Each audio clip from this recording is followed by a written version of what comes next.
बदतमीजी करता रहता था। मैं बर्दाश्त करती रहती थी, ये सोच के कि चलो कभी तो सही होगा। और अभी थोड़े 20 तारीख को इसका भाई आया, उसने आके मुझसे ज़बरदस्ती की, बदतमीजी की। जब शाम को ये घर आया, मैंने इसको बताया तो इसने उल्टा मुझे मारा पीटा, मेरा जेवर पैसा छीन के ले गया। और अब मुझसे कहता है मेरे बाप से हलाला कर तो मैं तुझे रखूँगा। और अब मुझे रखने को बिल्कुल तैयार नहीं है और उल्टी सीधी धमकियाँ देते हैं ये लोग कि ऐसा करेगी तो हम ऐसा कर देंगे। होता रहा नारी पर जुल्म जमाने से, क्योंकि नारी सदियों से रही पुरुषों के हाथों में। सबके होते हुए भी वो एकदम तन्हा रही हमेशा, चुप रहकर सारे दुख सहती रही हमेशा।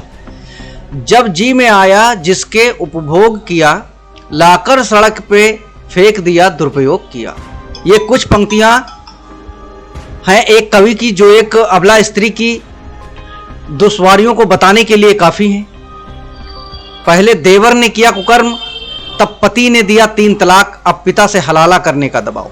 योगी राज में एक अबला की यही कहानी।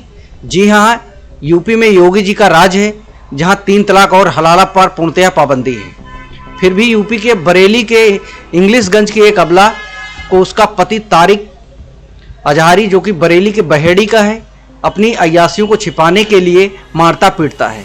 फिर एक दिन इसी अबला का कुकर्मी देवर ताहिर अजहारी अबला के साथ मुंह काला करता है और कुकर्मी देवर अपनी भाभी को ये बात किसी को बताने पर जान से मारने की धमकी देता है। और जब यही अबला अपने ऊपर देवर द्वारा ढाए गए कुकर्म की दास्तां अपने पति को बताती है, तो पति पहले तो इस अबला की जमकर पिटाई करता है, फिर सारे जेवर और रुपए लेकर अबला को अकेले छोड़ देता है, छोड़कर 3 तलाक भी दे देता है। और जब यही अबला अपने ऊपर पति और देवर द्वारा ढाए गए जुर्मों को नज़रअंदाज कर अपनी और अपनी दूल्ही बच्ची के भविष्य को बचाने के लिए अपना मुंह बंद कर अपने पति के घर वालों से दोनों हाथ जोड़कर गिड़गिड़ाती है, मिन्नतें करती है कि हमको तलाक न दो, मेरी बच्ची का क्या होगा, मैं इसे लेकर कहाँ भटकूंगी। फिर भी कुकर्मियों का दिल नहीं पसीजता है। इसके बाद इस अबला पर तो दुखों का पहाड़ ही टूट पड़ता है, जब अय्यास पति अपनी बीवी को दोबारा से अपनाने के लिए अपने बूढ़े पिता से हलाला करने के लिए बोलता है। जब बेचारी अबला के सब्र का बांध मानो टूट ही पड़ता है और चल देती है योगी राज में न्याय की आस के लिए पुलिस के पास, मगर थाने पर इस अबला को न्याय के बदले मिलती है दत्कार। मगर फिर भी अबला अपने न्याय पाने की आस में अपनी बच्ची के साथ पुलिस के उच्च अधिकारियों से लगातार मिलती रही। अब यह देखना अहम होगा कि योगी राज में एक अबला महिला कितने दिन न्याय पाने से दूर रहती है और इसके कुकर्मी पति और देवर सलाखों के पीछे कब होते हैं। Prime time news Bareilly bureau.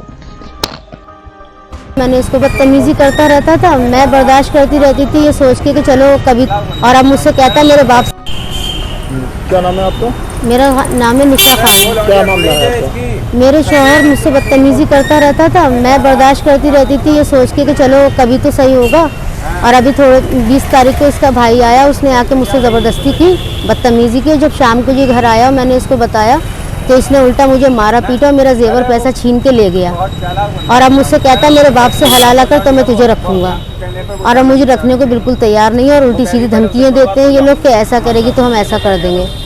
हलाला के लिए कौन कहता है आपको? मेरा पति कहता है मुझसे। आपको तलाक दे दिया? तलाक कहता है, दिया नहीं, कहता रहता है तलाक दे दूंगा, तलाक दे दिए, तू मेरे निकाह में नहीं है। हलाला किससे कराने कहता है? अपने पापा से बोलता है। कब शादी हुई थी आपकी? 1 साल हो गया सर मेरी शादी को। कहाँ हुई थी शादी? बहेड़ी। क्या करते हैं पति? मोबाइल की रिपेयर करता है रोडवेज पे। मोबाइल की रिपेयर करता है रोडवेज पे। अब आप क्या चाह रहे हैं? मैं इसके साथ रहना चाहती हूँ। बहुत ज़्यादा बदनाम कर रहा है मेरे नाम को लेके, गंदे गंदे मेरे पर इल्ज़ाम लगा रहा है। क्यों नहीं रखना चाह रहे? क्या परेशान किया? वो लड़कीबाजी करता है, वो हर साल एक नई बदलता है, कोई ना कोई उसके पास रहती है साइड से। थोड़े दिन रखता है, इल्ज़ाम रखता है, फिर छोड़ देता है।